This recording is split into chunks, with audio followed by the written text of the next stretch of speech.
재난안전 119 안보 토크 시간입니다. 오늘도 한 주간에 있었던 안보 이슈 백승주 전쟁기념사업회장과 자세히 짚어보겠습니다. 자, 어서 오십시오. 예, 반갑습니다. 예, 오늘 얘기거리가 많습니다. 잘 네. 부탁드리겠습니다. 네. 자, 먼저 미국과 이란의 협상 소식부터 좀 체크해 보겠습니다. 지난 17일이죠. 스위스 제네바에서 2차 핵 협상이 열렸습니다. 미국은 중동의 군사력을 직결하고 있고요. 이란은 호르무즈 해협에서 대규모 해상 훈련에 나서면서 점점 중동의 긴장감이 높아지고 있는데 먼저 준비된 뉴스부터 보시겠습니다. 이란 정부의 유혈 진압에 숨진 희생자 추모식에서 참가자들이 구호를 외칩니다. 이란 최고 지도자 하메네이를 겨냥한 구호가 계속되자 갑자기 총성이 울립니다. 놀란 사람들이 총격을 피해 다급히 달아납니다.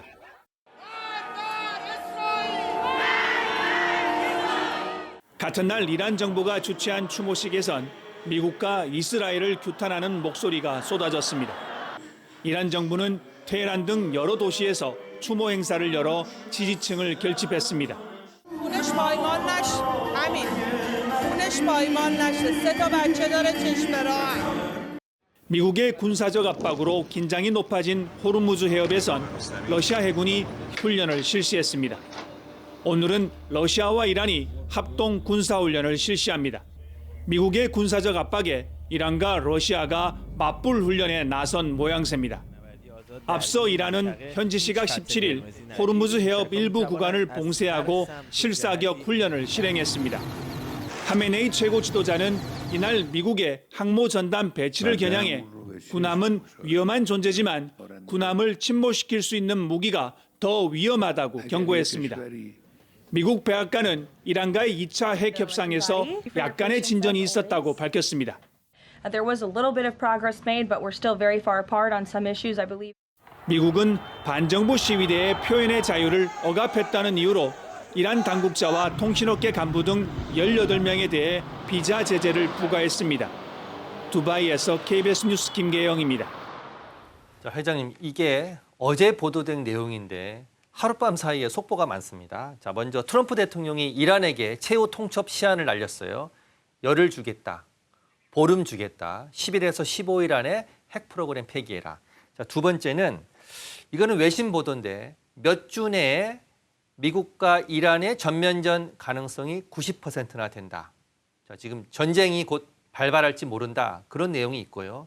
이렇게 전운이 고조가 되니까 유가는 지금 급등하고 있는데 이 와중에 호르무즈 해협에서 이란과 러시아가 합동훈련을 했습니다. 두 나라가 합동훈련을 한 이게 이례적인 건가요? 이란과 러시아가 두 나라만 합동훈련한 것은 좀 이례적이에요. 이전에 제3국과 함께 이렇게 훈련한 적은 있어요. 예. 있는데 두 나라가 이렇게 훈련한 것은 좀 이례적이죠. 그러나 이 부분은 이렇게 봐야 됩니다. 예. 지금 이란이 군사적 압박을 상당히 받고 있는 가운데 사실 망신은 러시아와 중국이 당하고 있거든요. 예. 저 베네수엘라나 이란이 이렇게 미국에 여러 가지 군사적 압박이 있는데 우호국이라고 늘 주장해왔던 중국과 러시아가 러시아가 손을 놓고 있다는 거죠. 예. 아무것도 할 수 없는 모습인데 특히 최근에 그 우크라이나 전쟁에서 러시아는 이란으로부터 많은 무기를 구매했고 지원을 받았어요. 예. 이란이 이렇게 많은 지원을 받고 우크라이나 전쟁을 수행하면서 이란을 해서 해줄 일이 없는 거예요. 그러나 쇼라도 좀 해줘야 돼요. 이 부분은 아마 이란에 강력한 요구가 있었을 것이고 러시아가 우리 수수방관하고 있지 않다. 늘 모니터링하고 있고 도와줄 준비를 하고 있다. 그러니까 하나의 푸틴이 쇼잉적 성격이 좀 강한데 어쨌든 러시아가 이 중요한 국면에서 미국의 여러 가지 막강한 해군력이 집중하는 그 상황에서 이란과 호르무즈 해협이 굉장히 좁잖아요. 예.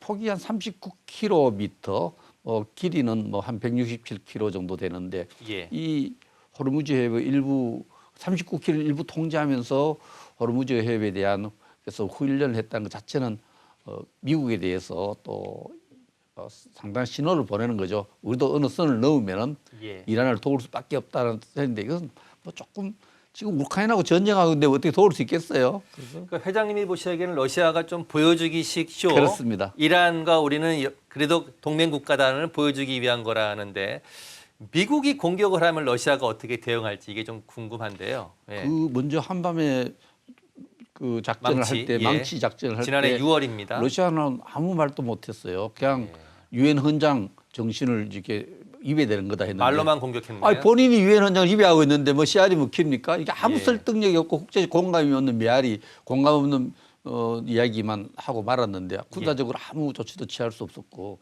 그런 측면에서 이번에도 지금 러시아가 우크라이나에 집중하다 국제적으로 망신살이 좀 뻗쳐 있어요. 예. 고립되어 있고 또 중남미 국가로부터 뭐 베네수엘라한테 아무것도 할 수도 없고 예. 유엔을 통해서 뭘 할 수도 없고 그러니까 이런 부분에서 러시아가 좀 중장기적으로 봤을 때 뭐 좀 보여줘야 되는데 예. 그 이란의 요구에 의해서 호르무즈 해협에서 공동의 군사 해상 훈련을 한 것이 아닌가. 미국이 여보 겁내겠어요? 트럼프 겁낼 사람이 아니에요. 자, 트럼프 대통령이 최후 통첩 시한을 알렸습니다. 10일에서 15일 안에 핵 프로그램 폐기하지 않으면 군사적 공격을 하겠다. 그리고 호르무즈 해협을 지금 군사력을 집결시키고 있는데 호르무즈 해협 이게 지금 현재 왜 중요한 겁니까? 호르무즈 해협에 이제 안쪽으로 이제 세계 원유의 수출입이 한 3분의 1 정도 예. 되기 때문에 원유를 생산하지 못하는 국가, 원유를 수입해야 하는 국가들의 경제에 어떤 목줄을 쥐고 있는 거죠. 예. 이 호르무즈 해협이 봉쇄되거나 통행이 되지 않으면 이 39km가 막히게 되면 이 막히게 되면 세계 오일 값이 급등할 수 있고 세계 경제가 좀 마비시킬 수 있는 그런 지역인데 39km 그렇게 넓은 공간이 아니잖아요. 예. 이란이 갖고 있는 여러 가지 군사력으로 통제할 수 있는 지역인데 그러나 지금까지 전면적으로 봉쇄된 적은 없어요. 부분적으로 봉쇄된 적은 있고 지금 또 그 배를 이제 통제할 수 있는 권한을 이란이 부분적으로 행사하고 있는데 예. 전면 봉쇄라 한다면 이란은 그 전쟁의 구실을 공격받을 구실을 줄 것이기 때문에 전면 봉쇄는 하지 않을 것 같습니다. 지금 한시적으로 봉쇄하고 군사훈련을 했습니다. 그 그렇죠. 안에서. 일부만 봉쇄하고. 예. 그리고 지금 그 호르무즈 해협으로 미 함대가 지금 가고 있고요. 그게 오일을 실은 화물선이 다닐 수 있는 공간이 폭이 한 2마일 정도 되는데 예. 요 양측 2마일, 4마일 정도 되죠. 그래서 통행에는 방해되지 않은 범위에서 통제한 거죠. 그게 예. 전면 통제는 못하는 거죠. 만약에 전면 통제를 한다면 이거는 미국이 공격할 수 있는 구실을 주게 되는 거다. 미국과 이스라엘 공격할 구실을 줄 뿐 아니라 예. 석유와 관련된 오일 수출입과 관련된 모든 국가들이 미국 편을 들 거 아닙니까? 예. 이란은 그런 어리석은 일을 할까요? 제가 볼 때는 어떤 협상에 유리한 지렛대를 가질 수 있지만 호르무즈 해협을 완전 봉쇄하는 것은 자살이 될 것이다라고 하메인이 보시는 이란의 메시지는 예. 우리 통제할 수도 있어, 예. 자폭할 수도 있어 이런 건데 예. 지금 이란이 여러 가지 협상에 나서는 모습은 상당 부분 꼬리를 내린 거예요. 왜 꼬리를 내리냐? 미국이 겁나서가 아니고 예. 내부의 여러 가지 시위로 해서 체제가 불안하기 때문에 예. 지금 체제 단속에 체제 유지에 골몰하기 때문에 미국이 원하는 것을 뭐 다 하겠다는 거예요. 예. 그 미국이 원하는 것이 이제 그 재처리된 우라늄, 재처리된 우라늄을 예. 뭐 제가 보니까 언론 보도를 보니까 일시적이지만 잠정적이지만 예. 상국에 이전시킬 수 있다. 예. 아, 그게 이제 이란이 제안한 이란이 아닙니다. 그것도 이란이 하고 미국에 제안한 지금 안이 모든 그 농축 우라늄의 가동을 중단할 수도 있다. 핵과학을 내는 것은 백기를 들은 거예요. 예. 사실상은 핵탄두를 안 만들겠다는 것을 잠정적으로 이렇게 선언한 거거든요. 예. 미국은 NPT 조약에 의해서 핵과 관련해서는 이란에 대해서 좀 군사적 작전을 할 수 있는 명분이 있는 거예요. 그래서 지금 조금 어제부터 나오는 것이 세계적인 그 통신사로부터 나온 것이 한밤의 망치 작전에 파괴된 이란의 그 원전 관련 시설들이 새로 복구돼서 가동 중에 있다 이런 뉴스가 나오잖아요. 예. 이 부분은 뭐냐면은 이란이 거짓말하고 핵과 관련된 미국에 대한 약속을 안 지키고 있다. 예. 그때 미국이 약속을 안 지키는 이란에 대해서 핵과 관련해서 공격할 수 있는 비밀을 주기 때문에 예. 지금 조금 제가 지금까지 군사 공격을 조금 최대한 절제하고 압박할 거라 했는데 핵과 관련된 파괴된 시설을 복구하겠다는 뉴스가 흘러나오는 거 보면은 트럼프가 공격의 빌미, 공격의 구실, 공격의 정당성을 지금 열심히 찾고 있는 부분도 보입니다. 예. 자, 그런데 지금 여기 자막에도 나옵니다. 이란에 열흘 시한을 줬습니다. 자, 회장님은 계속 줄기차게 압박용이다. 실제 공격하기는 좀 어렵지 않겠느냐라고 보고 있는데 앞으로 그럴까요? 지금 외신 보도는 제가 말씀드렸지만 수주 안에 자, 전면전 가능성이 90%다. 이렇게 지금 얘기를 하고 있거든요. 전면전이라는 거는 이제 한쪽이 공격했을 때 또 다른 공격 받은 사람이 전면전을 선언할 때 아닙니까? 예. 전면전이 일어나려고 했으면은 이미 지난해 6월에 일어났죠. 예. 이스라엘과 미국의 공격을 받은 이란이 전면전을 선언하면 되는데 그때 이란의 반응이 미적지근했죠. 예. 이란이 공격을 받고 많은 강요들이 죽은데도 멀뚱멀뚱 전면전을 선언하지 않았어요. 예. 그래서 전면전이 일어난다는 것은 이란의 태도에 의해서 결정되는 거죠. 만약 군사 공격 두 개의 조건이 떨어져야 돼요. 네. 미국과 이스라엘이 필요한 지점에 필요한 시기에 이란을 공격하고 예. 공격하고 나서 이란이 여기에 대해서 전면적으로 대응할 때 이때 전면전이 발생할 수 있는 거죠. 이란의 대응이 그렇게 적극적이지 않다면 전면전은 좀 두드려 맞아도 별로 전면전을 일으키려면 이란이 그럼 미국이 유럽 중동에 있는 미군 기지를 전면 공격하고 또 지상이든 공중전이든 이스라엘에 대해서 전면 공격을 할 때 전면전이 진행될 수 있는데 지금 하메니 정권의 6월에 뜨뜻미적지근한 태도로 봐서는 전면전으로 갈 가능성은 이란의 태도로 봐서도 그렇게 많지는 않다. 외신 보도는 너무 앞서가는 거다. 공격은 할 수 있을 것 같아요. 지금 보니까 미국이 이란을 공격할 수 있지만 이 공격이 전면적으로 갈 때는 이란이 그에 상응한 보복 공격을 해야 되는데 거기까지는 가지 않을 것이다. 이렇게 보시는 거잖아요. 지난번 6월의 반응을 봐서 이란이 그렇게 세게 얻어맞았거든요. 예. 본인들의 안보시설 가장 핵심 시설 다 파괴당하고 또 이스라엘에서 그 강요들이 무참히 공격에서 죽음을 당했는데도 이란이 그렇게 전면전 수준의 반격을 하지 않았습니다.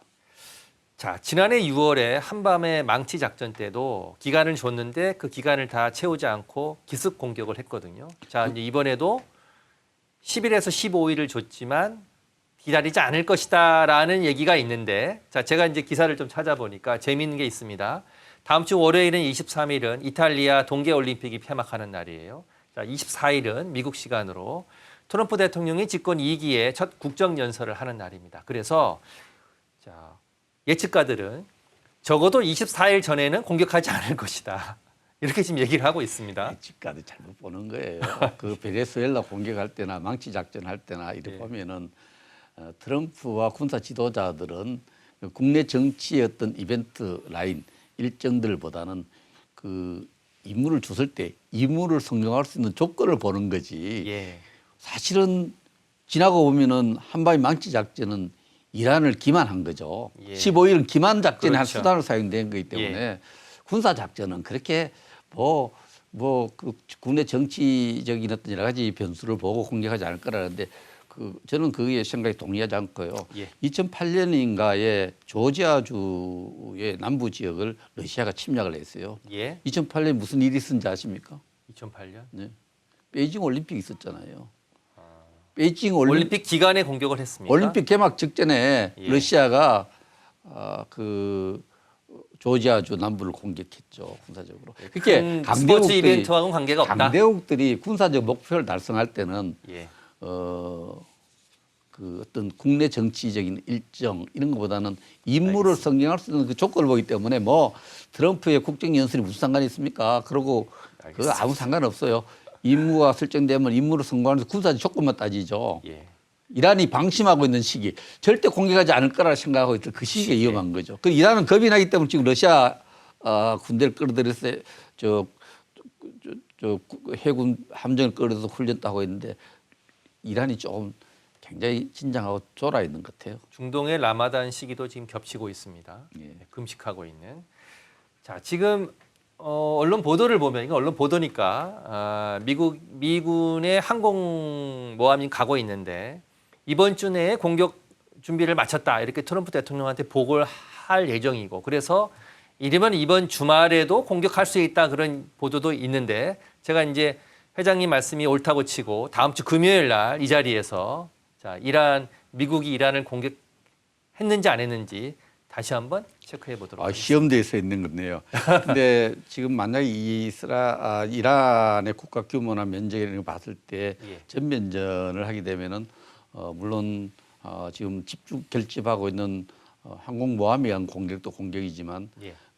미군 기지들이 중동에 있지 않습니까? 미군 예. 기지에 의한 어떤 여러 가지 공격이기 때문에 전면적인 중동 전쟁으로 이란은 공격할 수가 미국 본토 공격할 능력이 제한되잖아요. 안 되죠. 예. 그러니까 항공모함에 대한 공격도 효율성이 떨어질 거기 때문에 결국은 이스라엘과 미군 기지를 공격을 하겠죠. 이스라엘과 미군 기지에 대한 공격이 된다면 이건 전면적인 중동 미군 기지 아주 잘 보이네요. 저기를 공격하기 예. 때문에 저래 되면 뭐 이란과 쿠웨이트, 이란과 바레인, 이란과 카타르, 아랍의 전면전으로 진행될 것을 각오해야 전면전을 각오할 수 있는 거예요. 근데 이란이 핵보다는 그 미사일 기술이 굉장히 발달돼 있어. 이란과 제가 북한 간의 군사 협력에 대해서 제가 학자 시절에 연구를 깊숙이 해본 적이 있는데 예. 이란의 미사일 기술이 굉장히 발달돼 있습니다. 그래서 이스라엘이 기술. 지금 미사일 예. 사거리를 제한해 달라는 요구를 그래서 하고 있는 거죠. 이란이 예. 심지어 위성은 먼저 띄웠죠. 북한보다 먼저 띄우고 항공 우주 기술이 발달돼 있고 미사일 기술이 발달돼 있는데 이란이 미사일 기술을 북한에 좀 제공하고 북한이 핵 기술, 핵 농축 기술을 이란에 제공했다는 이러한 정보들도 많습니다. 알겠습니다. 자, 다음 주가 고비일 것 같은데 그때 또 다시 여쭤보도록 하고, 자, 미국과 이란이 만난 스위스 제네바에서는 또 미국과 러시아 그리고 우크라이나가 만나서 세 번째 종전 협상도 벌였습니다. 미국 특사가 이란과의 협상을 끝내고 바로 옆 호텔에서 우크라이나 3자 회담에 참석한 건데 두 가지의 중대 현안을 한날 같은 도시에서 협상하는 이례적인 외교술에 우려의 목소리도 나오고 있습니다. 일단 관련 뉴스부터 보시겠습니다. 러시아와 우크라이나가 미국의 중재로 협상 테이블에 다시 마주 앉았습니다. 지난달 아부다비에서 시작된 후 우크라이나 전쟁 종식을 위한 세 번째 3자 협상입니다. 이날 협상은 정치와 군사 분야로 나눠 진행됐고 5시간여 만에 끝났습니다. 우크라이나 측은 회의가 끝난 뒤 실질적인 사안들과 가능한 결정들의 이행 절차 중심으로 논의가 이루어졌다고 밝혔습니다. 러시아 대표단에 가까운 한 소식통은 매우 긴장된 분위기였다고 전했습니다. 최대 관건은 여전히 평행선에 달리고 있는 영토 문제입니다. 러시아는 우크라이나에 동부 돈바스 지역을 넘기라고 요구하고 있지만 우크라이나는 영토 문제는 물러설 수 없는 레드라인이라며 맞서고 있습니다. 양측은 전선에서도 치열한 공습을 주고받고 있습니다.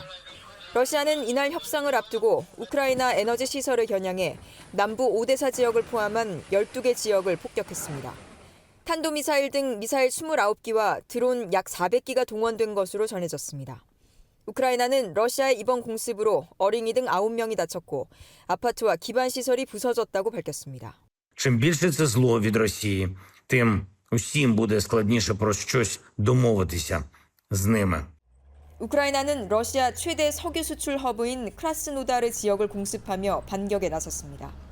석유 저장소와 석유를 나르는 그림자 선단을 집중 공격하며 러시아의 전쟁 자금줄을 차단하겠다는 전략입니다. 미국은 종전 협상 시한을 오는 6월로 제시하고 양측을 압박하고 있습니다. 하지만 영토 문제 등을 놓고 양측 모두 물러설 수 없다는 입장인 만큼 현지 시각 18일까지 이틀간 이어지는 이번 협상에서도 돌파구를 찾긴 어려울 거란 관측이 나옵니다. 파리에서 KBS 뉴스 안다영입니다. 자, 회장님, 영토 문제 협상 이거는 뭐 지금 옛날부터 안 됐던 겁니다. 지금까지도 도네츠크주 다 넘겨달라, 못 주겠다. 우리가 지금 점령하고 우리가 지금 갖고 있는 우크라이나가 지키고 있는 땅이 길이가 80km, 폭이 65km밖에 안 됩니다. 거의 80%는 러시아가 점령을 했는데, 자, 영토 문제의 해결책은 없습니까?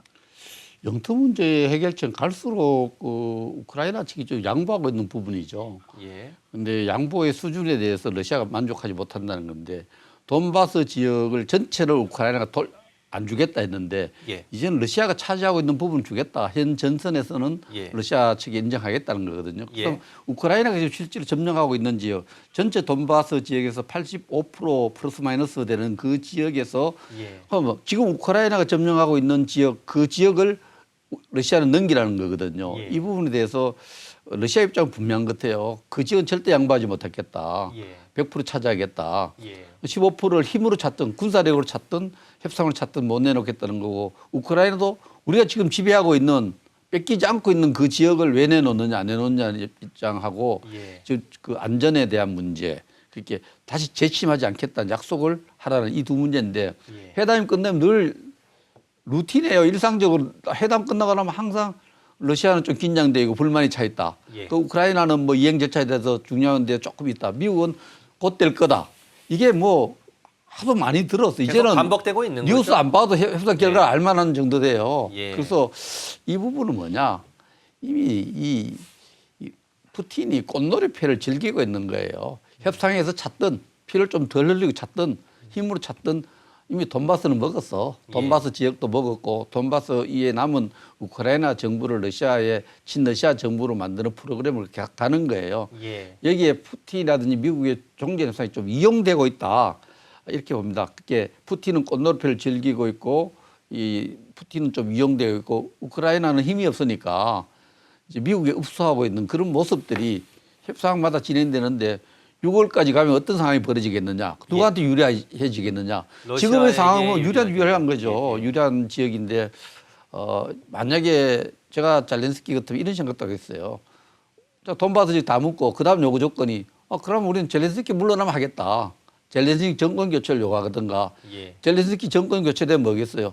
친러 인사, 친러 정부 들었어야 되겠다. 예. 이러한 그 정치적 목적을 갖고 정치 구조의 목적을 갖고 푸틴이 움직이고 있는데 그 EU 국가는 다 아는 거예요. EU 국가 지도자들은 이런 의도를 갖고 하기 때문에 이걸 힘으로 막아야 된다는데 트럼프가 지금 조금 왔다 갔다 하고 있는데 정치 언어는 굉장히 좀 마술적이잖아요. 예.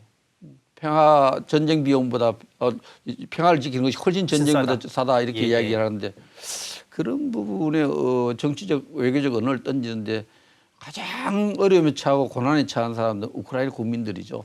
지금 4개월이 지금 6월 달까지 끝냈는데 4개월이면 얼마나 많은 피해가 강요되고 전쟁의 고통이 강요되겠어요. 그래서 이 부분에 대해서는 지금 푸틴의 설계대로 특수작전, 특수임무작전 우크라이나를 친러시아로 만드는 그런 작전대로 정치군사작전이 진행 중에 있고 정치 협상은 제가 볼 때는 지금 제가 3자적 입장에서 볼 때는 우크라이나께 그렇게 유리한 국면이 아니다. 자, 미국의 입장을 조금 정리해 볼 필요가 있는데 트럼프 대통령은 6월까지 협상 시한으로 정했고요. 그리고 지금 우크라이나가 지키고 있는 그 땅에 비무장지대 처음 만들자고 했다가 자유무역지대 만들자고 했다가 지금 러시아가 받아들이지 않으니까 영토 협상 문제가 지금 거의 지지부진한 상태거든요.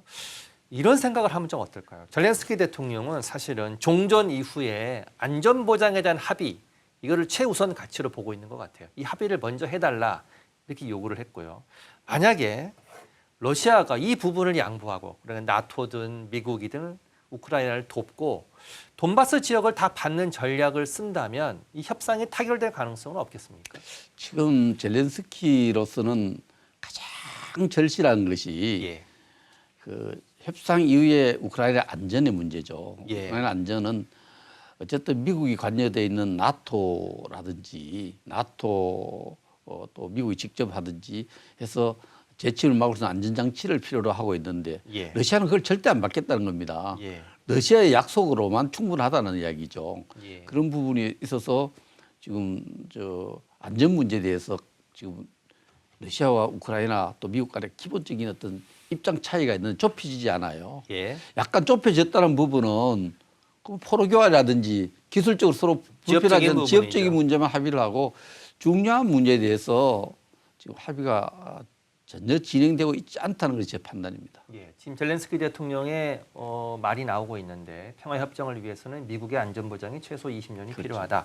안전 보장을 해주면 일부를 양보할 수도 있다 그런 뜻으로 좀 해석될 수 있죠. 예, 그러면 지금 돈바스 지역을 80% 이상 지금 러시아가 점령을 했는데 그 부분도 양보할 수 있는 어떤 카드가 되지 않을까라는 게 저는 개인적인 저 생각입니다만. 부분만 되면은 나머지는 예. 조금 쉽게 갈 수 있는데 저 눈물겨운 이야기죠. 우리가 6.25 전쟁 중에 이승만 대통령이 한미 동맹협정을 체결할 때 미국이 이 조그만 나라하고 왜 동맹을 맺어서 뭐 서로 우리한테 도움받을 게 없잖아요. 그래서 동맹을 맺어야 할 때 이승만 대통령 동맹을 맺기 위해서 미국을 압박하는 것이 이제 방공포로 석방이라든지 예. 또 미국에 대해서 엄청나게 강경책을 쓰면서도 그 아이젠하워 대통령이 마지막에 이제 우리 입장 때문에 이제 휴전 협정이 진행 안 되니까 마지막에 그 당시에 차관보를 로빈슨이 차관보를 보내서 이승만 대통령께 그러면 동맹을 맺겠다 이렇게 약속을 하러 왔어요. 예. 그때 이승만 대통령이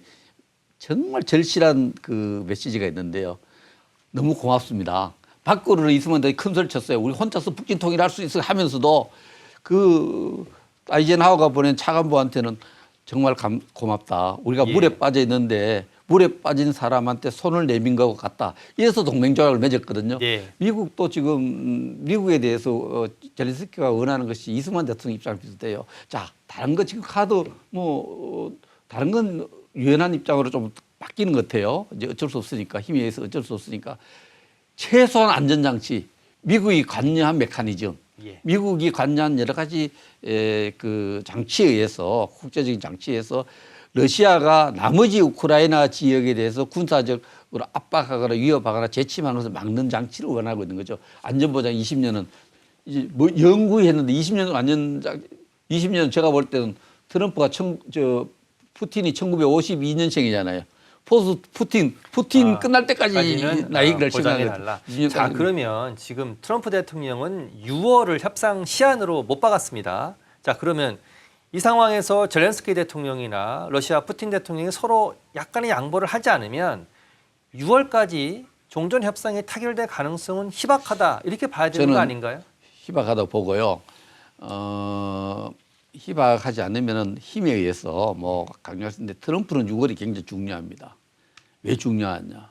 트럼프의 정치 운명이 11월에 결정됩니다. 중간 선거가 있죠. 중간 선거이기 때문에 6월 달까지는 아직 국내의 어떤 경제적 불만도 국민들의 어떤 관세 때문에 경제 불만도 해소해야 되고 외교적 업적을 만들어야 돼요. 그 업적을 만드는데 가장 상징적인 것이 앞에 대통령이 못했는데 내가 우크라이나 전쟁 중지시켜서 평화를 회복해서 이 메시지가 필요하거든요. 단순화시키면은. 예. 그리고 6월 달까지 어쨌든 종전을 시켜야 되는데 그러면 푸틴에게 양보를 요구하려고 해요. 푸틴 양보할 태세가 안 돼 있어요. 그러면 젤렌스키 대통령한테 양보를 요구할 수밖에 없는 상황. 그렇죠. 말을 안 들을 수밖에 없는 젤렌스키한테 계속 압박을 가하는 거죠. 20년이라는 것이 새로 숫자가 나왔는데 20년 안보를 보장해달라. 젤렌스키도 좀 위험한 거예요. 20년 이후는 어떻게 할 거예요. 그래서 그런 측면에서 젤렌스키도 이제 도박을 거는 있는 것 같아요. 20년 안전을 책임지면 20년 동안 엄청나게 뭐 국가의 힘을 길러서 러시아 침략에 대응하겠다는 건데 저건 아주 지금 미국의 트럼프의 분명한 메시지, 우크라이나 안전을 책임진다는 메시지라 제도적 장치, 양자 동맹이나 나토를 통한 협력이 나와야 됩니다. 지금 화면에 트럼프 대통령이 주재한 첫 평화위원회 화면이 잠깐 나왔습니다. 지금 요 앞에 화면이었는데 우리 시간으로 오늘 새벽 미국 워싱턴에서 열렸어요. 자, 우리나라는 비가입국이지만 옵서버 자격으로 참여했는데 회의 전부터 전 세계가 시끄러웠습니다. 저 평화위원회, 저게 어떤 기구인가요? 예, 저 트럼프가 제안해서 만든 기구죠. 가자 지역의 평화와 복구를 위한 국제회의체를 트럼프가 미국의 힘을 빌어 트럼프의 개인적 영향력을 빌어서 만든 건데 26나라를 회원국으로 이렇게 27개국. 27개국이고 또 수많은 국가들 업적으로 초청을 했는데 대한민국도 업적으로 요청받아서 이집트 주재 전 우리 대사 김용현 대사가 대표로 참가를 했습니다. 주로 이게 가장 중요한 것이 그게 평화유지군 안정화군이라고 이름을 바꿨는데 안정화군을 군을 만들고 또 유지하면 비용이 들잖아요. 그 예산을 확보하는 문제, 이게 평화위원회가 유지하려는 평화유지군을 예산을 유지하는 확보 문제하고 또 그 운용하는 이런 문제를 논의하기 위한 이런 회의체가 되겠습니다. 크게 두 가지인 것 같아요. 가자 지구의 재건 그리고 평화 안정을 목적으로 탄생한 기구인데 하나는 돈이고요. 재건하려면. 두 번째는 평화 유지를 위해서 국제 안정화군을 투입하는 건데 대충 규모가 나왔습니다. 군인은 약 2만 명, 경찰은 12,000명 그렇게 해서 32,000명 규모로 가자 지구에 국제 안정화군을 넣겠다. 이런 지금 규모인데 돈은 지금 어떻게 걷겠다는 뜻입니까?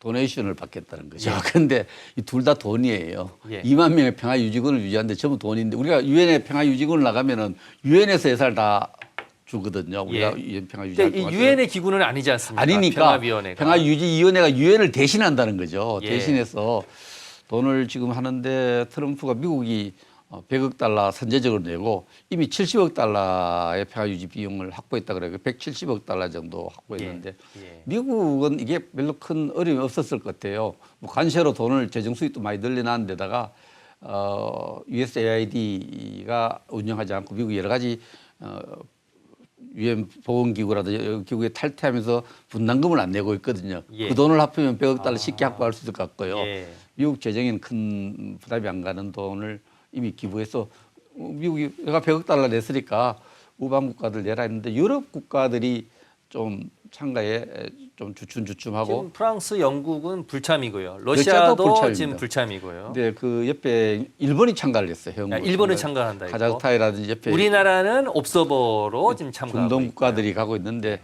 이들 국가들이 뭐 그 유지 비용을 같이 분담하는 이런 회의체가 되겠습니다. 유럽이 반대하는 이유는 뭡니까? 이건 사실은 우리 2차 세계대전 이후에 있는 세계 질서의 큰 축이 러시아, 중국, 미국 이런 강대국이 있고 또 하나의 강대국은 아니지만 유엔이라는 기구가 있지 않습니까? 예. 유엔이 세계 질서를 어느 정도 조율해야 하는데 유엔을 권능과 유엔의 권한을 완전히 무시한 거거든요. 2차 세계대전 이후에 마련된 세계 질서가 완전히 격변하고 있는 거예요. 예. 유엔이 지금 해야 될 일을 트럼프가 하고 있거든요.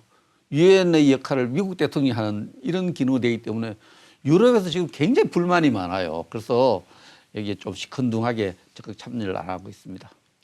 그 평화위원회 평생 의장이 트럼프 대통령이라면서요. 예, 그렇게 얘기를 제가 보도를 봤습니다. 자, 국제안정화군 잠깐 얘기를 좀 더 하겠습니다. 이게 5개국이 지금 참여하고 있는데 병력을 지원하는 겁니다.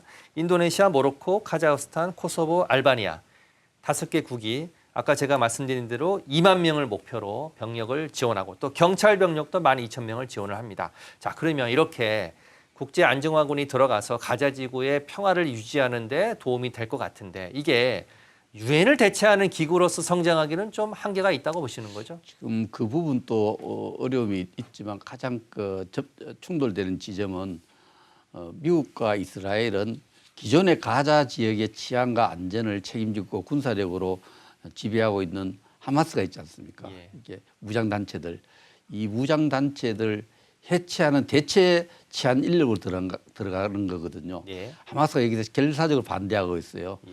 아마 치안 유지군이 들어갈 때쯤 안정화군이 들어가는 그 전제 조건이 하마스의 무장 해제잖아요. 그렇습니다. 예. 이제 무장 해제를 당해야 될 입장에서는 무장이 뭐 하겠다, 우리 집에 통치하겠다는 입장이어서 이 부분이 이제 그 중동의 가자 지역의 평화 문제가 그 평화 유군이 안정화군이 들어갔을 때 하마스와 했던 관계가 예. 충돌로 번지면 다 깨지는 거죠.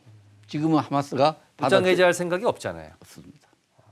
안정화군의 역할이 좀 제한적이 될 수도 있고 그래서 아예 이제 못 들어갈 수도 있네요. 아니요, 그렇지는 않고 이렇게 평화유지군이 들어가는 나라들을 쭉 보면 알겠지만 이 나라들이 일단 재정적 부담이 없을 것 같아요. 예. 170억 달러 모금했는 데다가 다시 이제 그 모금이 늘어날 테니까 예. 거기에 그 평화유지 안정화군을 유지한 비용을 확보했기 때문에 예. 재정적인 문제가 없고 또 다섯 나라 이미 참가를 밝혔기 때문에 문제는 없는데 제일 걱정되는 부분은 하마스와 충돌 부분입니다. 예. 안정화군이 하마스와 충돌하면 안정화 플러스 이스라엘하고 같이 해서 하마스와 충돌하게 되는 거죠. 예. 우리가 원했던 평화가 안 될 수 있는 부분이 있어서 이 부분에 하마스와 또 이 평화위원회의 어떤 여러 가지 좀 디테일한 협상 하마스가 이걸 받아들이도록 해야 되는 절차가 좀 남아 있습니다.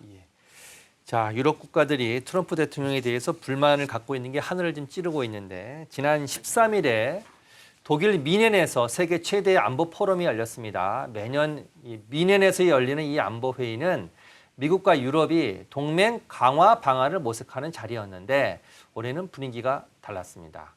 준비된 뉴스 잠깐 보시겠습니다. 위넨 안보회의 개막 연설에 나선 메르츠 독일 총리가 기존 국제 질서가 파괴 직전에 있다며 미국을 직격했습니다. 미국의 리더십이 도전받고 있고 이미 일었을 수도 있다고 주장했습니다. Wenn es nach dem Fall der Berliner Mauer einen unipolaren Moment in der Geschichte gegeben hat, dann ist der lange vorbei. 메르츠 총리는 다시 한번 힘과 강대국 정치가 지배하는 시대로 접어들었다며 원자재와 기술, 공급망까지 강대국 간 경쟁의 도구로 전락하고 있다고 우려했습니다. 그러면서 강대국 경쟁 시대엔 미국도 혼자 나아가기엔 역부족일 거라며 나토 동맹을 다시 강화하고 신뢰를 회복하자고 촉구했습니다. 이후 메르츠 총리는 미국 대표로 참석한 마코 루비오 국무장관과 만났지만 회담 내용은 공개되지 않았습니다. 다만 오늘 연설이 예정된 루비오 장관이 미국 주도의 새 질서에 지지와 동참을 요구할 계획이어서 유럽의 반발이 예상됩니다.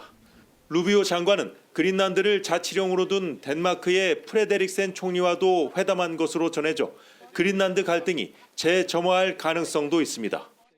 Greenland? Oh, I'm sure somebody will raise it, you know. We're working on that. We feel good about it. 미국과 유럽이 다시 충돌할 수 있다는 전망 속에 안보회의 이틀째인 오늘은 루비오 장관에 이어 유럽 각국 정상들의 연설과 양자회담도 줄줄이 잡혀 있어 치열한 외교전이 예상됩니다. 뮌헨에서 KBS 뉴스 송영석입니다. 자, 회장님, 저 루비오 장관 이게 지금 14일 보도니까 지금으로부터 5일 전입니다. 이제 루비오 장관이 연설을 했어요. 자, 어떻게 연설했냐면 유럽은 미국의 소중한 동맹이자 오랜 친구다. 이렇게 좀 달랬습니다. 유럽을. 그래서 그 참석했던 유럽의 대표들이 기립박수를 쳤는데 그럼에도 불구하고 루비오 장관이 또 유엔을 만나지 않고 유엔과 반대인 나라에 가서 또 만나고 회담을 하고 오면서 불신을 없애지는 못했습니다. 자, 유럽 국가들이 트럼프 대통령에 대한 불만이 하늘을 찌르고 있고 그린란드 병합 시도 때문에 또 동맹인지 아닌지 헷갈리잖아요. 지금 이 부분 어떻게 좀 풀어야 됩니까? 하여튼 그 트럼프의 루비오 장관이나 트럼프 입장은 이제 우리가 유엔 체제에서는 미국의 권한이 글로벌에 미칠 영향이 5분의 1이에요. 유엔 안보리 상임이사국 5분의 1인데 영국, 프랑스와 대등하죠. 대등한 권력을 좀 싫어하는 것 같아요. 절대 우위의 권력을 좀 확인하고 싶은 그런 모습을 보이는데 유럽에 지금 난립니다. 지금 아주 외교적으로도 들리지 않아요. 그 독일 메르츠 총리의 연설을 들으면은 미국이 강대국 정치의 어떤 중심에 서서 굉장히 국제 규범을 깨뜨리고 있다는데 이 뮌헨 회의에 그 공식 보고서에 회의하기 전에 공식 보고서 보면은 이런 트럼프 이러면서 트럼프는 국제 규칙에 무너뜨린 파괴자다 이렇게 이야기를 해 트럼프에 가지고 루비오가 깜짝 놀랐겠죠. 그래서 톤을 좀 굉장히 부드럽게 바꿨다는 이야기가 있는데 그 뒤에 그 마크롱의 연설이라든지 루비오 연설 이런 연설을 들으면은 미국에 대한 불만을 이제는 절제되지 않은 표현으로 나오고 그냥 거칠게 쏟아내는 것 같아요. 거칠게 쏟아내는데 미국도 좀 당황하는 것 같아요. 어떻게 뮌헨 안보회의의 공식 보고서에 국제 규칙에 무너뜨린 파괴자 트럼프 딱 이렇게 이야기를 하니까 유럽이 지금 트럼프에 대한 불만이 그 하늘을 찌르고 있습니다. 자, 이번 뮌헨 안보 회의에서 좀 주목되는 이슈가 있었습니다. 마크롱 대통령이 얘기를 한 건데 핵 공유, 그러니까 프랑스가 갖고 있는 300기의 핵을 유럽을 방어하는데 공유할 수 있다. 이런 내용을 발표를 했거든요.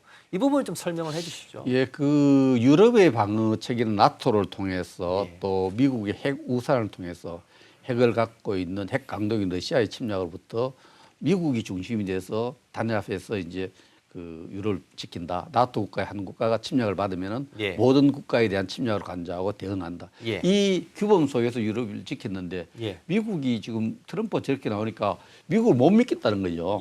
못 믿으면 우리는 어떻게 해야 되냐. 핵을 가진 프랑스, 핵을 가진 영국이 앞장서서 미국 대신에 핵우산을 우리가 만들겠다는 거예요. 핵우산을 만들어주겠다. 핵우산을 만들겠다는 게 프랑스의 핵공유 원칙을 발표한 거예요. 이게 처음 나온 이야기가 아니고 이미 2005년 7월 지난해 7월 달에 영국과 프랑스가 이 부분을 의논한 게 있습니다. 지난해 7월요? 유럽의 핵 공유 문제가 됐는데 이번에 뮌헨 정상회담을 통해서 뮌헨 안보회의를 통해서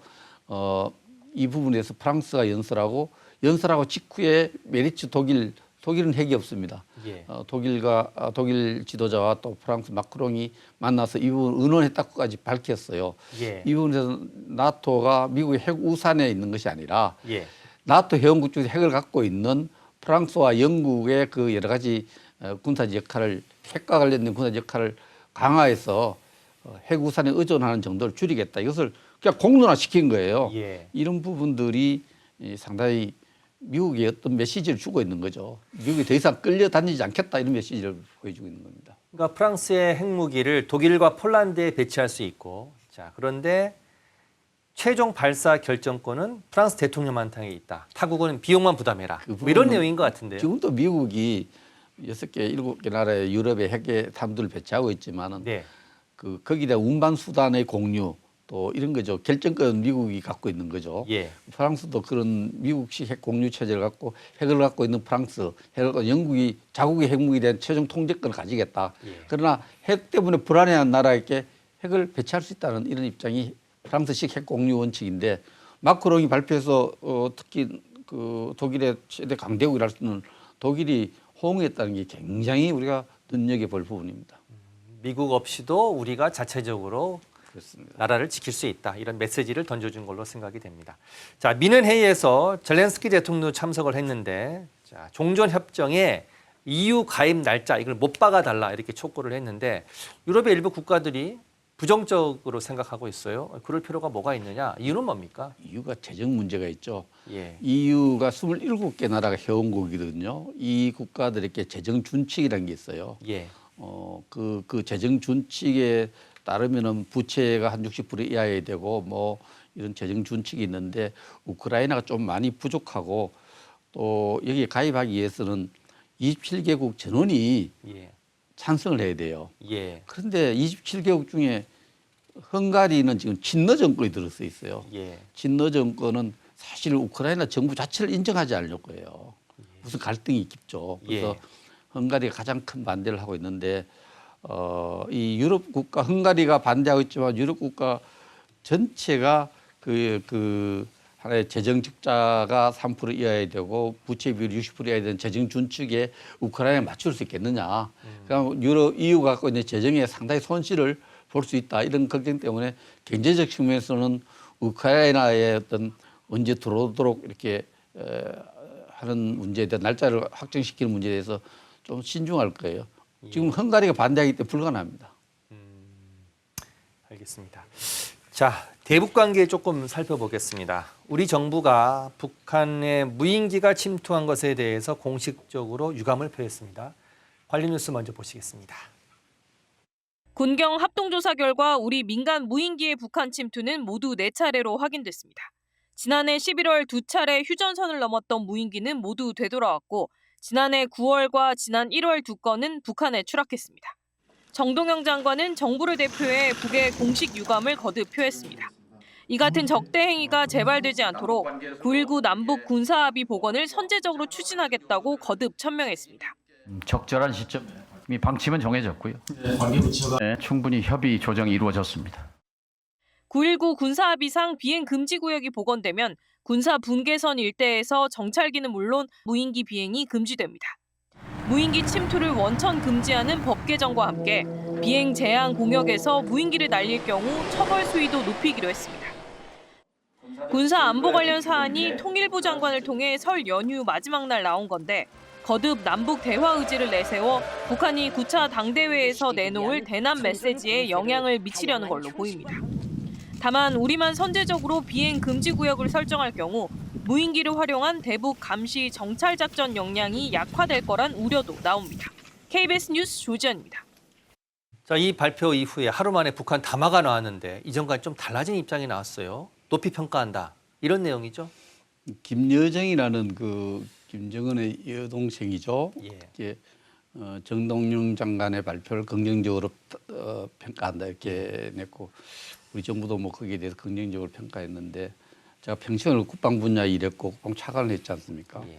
뭐든지 좀 상응하는 어떤 조치 이런 게 중요하다고 생각해요. 그게 균형이거든요. 균형적인 감각인데 왜 우리 통일부 장관이 발표를 하고 국방 관련 중요한 이슈에 대해서 북한이 이거 문제 제기한 것은 북한의 우리 측으로 치면 참모장, 합참의장의 대변인이 발표했거든요.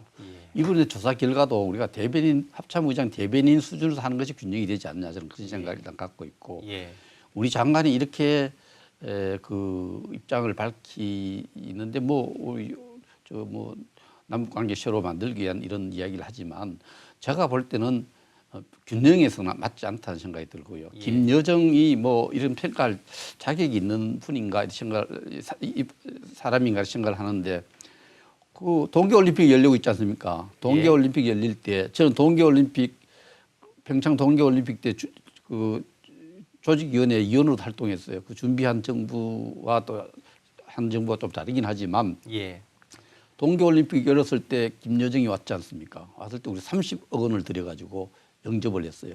돌아가서 한 게 개성공단 폭파한 거예요. 그리고 무인기 문제에도 북측이 2014년에 이미 먼저 우리한테 도발을 많이 했어요.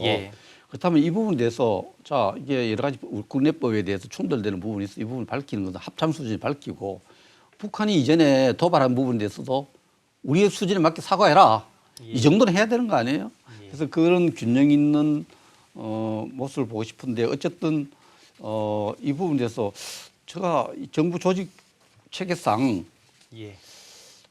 안보리의 상임의장 우리 안보실장이고 국방부 장관이 있고 합참이 있는데 통일부 장관이 남북 군사 관계에 대해서 발표한 것은 정부 조직 원리를 정부에서 일하는 사람으로서 잘 납득이 안 가요. 그러나 어쨌든 우리가 뭐 과거 때문에 미래를 발목 잡을 필요 없다는 생각을 갖고 있습니다. 그러나 북한이 도발한 부분에 대해서도 우리가 당당히 사과를 요구하는 것이 미래 좋은 미래를 위해서 필요한 거다. 북한이 무기를 먼저 도발한 사실 우리가 지적할 필요가 있다 생각합니다. 시간이 없어서 마지막으로 질문 하나만 좀 짧게 드리겠습니다. 자, 북한의 9차 당대회가 이달 말쯤 열립니다. 5년마다 한 번씩 열리는 건데 우리가 어떤 메시지를 좀 주목을 해야 될까요? 뭐 북한의 이제 당대회가 열리면은 여러 가지 추측하는 사람들은 김정은의 위상이 지금 국무위원장으로 북한 체제를 지배한 것처럼 돼 있는데 옛날처럼 당 주석으로 바뀌지 않겠나 이런 전망도 나오고 있고 그러나 지금까지 차별화된 김정은의 여러 가지 남북 대남 정책의 메시지가 이제는 통일을 지우고 적대적 두 국가의 존재, 두 개 국가론 이런 부분에 대해서 좀 더 강화하고 또 지금 베네수엘라라든지 여러 가지 세계 정세 속에서 북한 핵 보유의 정당성, 핵 강대국 이런 부분에 대한 군사력 강화에 대한 정당성 이런 부분을 좀 더 강조해서 김정은 체제를 강화할 가능성이 체제에 또 강건한 것을 강하게 내구력이 강하다는 것을 보여주지 않겠느냐 이렇게 저는 전망하고 있습니다. 알겠습니다. 장시간 오늘 말씀 너무 감사합니다. 지금까지 전쟁기념사업회 백순주 회장이었습니다. 고맙습니다. 감사합니다.